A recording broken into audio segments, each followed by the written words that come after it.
Hello বন্ধুরা, আজকে আমি বানাবো নিরামিষ আলু আর টমেটো দিয়ে সুন্দর একটা সবজি। তো দেখুন বন্ধুরা, কত সুন্দর দেখতে হয়েছে। আমি কিভাবে বানিয়েছি দেখে নিন।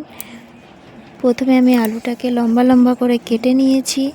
তারপর আমি একটা কড়াই বসিয়ে দেব, দিয়ে তেলটা গরম হয়ে গেলে তারপর দিয়ে দেব গোটা জিরে আর সর্ষে, দিয়ে ভালোভাবে নাড়িয়ে চাড়িয়ে নেব। তারপর দিয়ে দেব কয়েকটা শুকনো লঙ্কা, দিয়ে ভালোভাবে নাড়িয়ে চাড়িয়ে নেব। তারপর দিয়ে দেব আমি আলুটাকে একটু নাড়িয়ে নেব। তারপর দিয়ে দেব স্বাদ অনুযায়ী লবণ আর দিয়ে দেব হলুদ, দিয়ে ভালোভাবে নাড়িয়ে নেব। তারপর দিয়ে দেব আমি টমেটো কুচি লম্বা লম্বা করে কেটে নিয়েছিলাম, সেটা দিয়ে দেওয়ার পর আমি দিয়ে দেব কাঁচা লঙ্কা আর দিয়ে দেব শুকনো লঙ্কার গুঁড়ো, দিয়ে ভালোভাবে নাড়িয়ে চাড়িয়ে কষিয়ে নেব।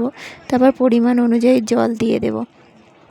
জলটা দেওয়ার পর আমি ঢাকা দিয়ে দেব, 10 মিনিট মতো ফুটিয়ে নেব। তারপর ঢাকনাটা খুলে দেখব আলুটা গলে গেছে কিনা। তো দেখুন বন্ধুরা, আলুটা গলে গেছে। এবার আমি দিয়ে দেব ভাজা জিরে গুঁড়ো, দিয়ে একটু নাড়িয়ে নেব। নাড়িয়ে নেওয়ার পর আমি দিয়ে দেবো একটু ধনেপাতা কুচিটা দেওয়ার পর একটু নাড়িয়ে নিয়ে তারপর আমি নামিয়ে নেব। তো বন্ধুরা দেখুন কত সুন্দর দেখতে হয়েছে, খেতেও খুব সুন্দর হয়েছিল। আপনারাও এইভাবে বানিয়ে দেখবেন, খুব সুন্দর খেতে হয়। যদি ভালো লেগে থাকে লাইক কমেন্ট সাবস্ক্রাইব করবেন। বাই।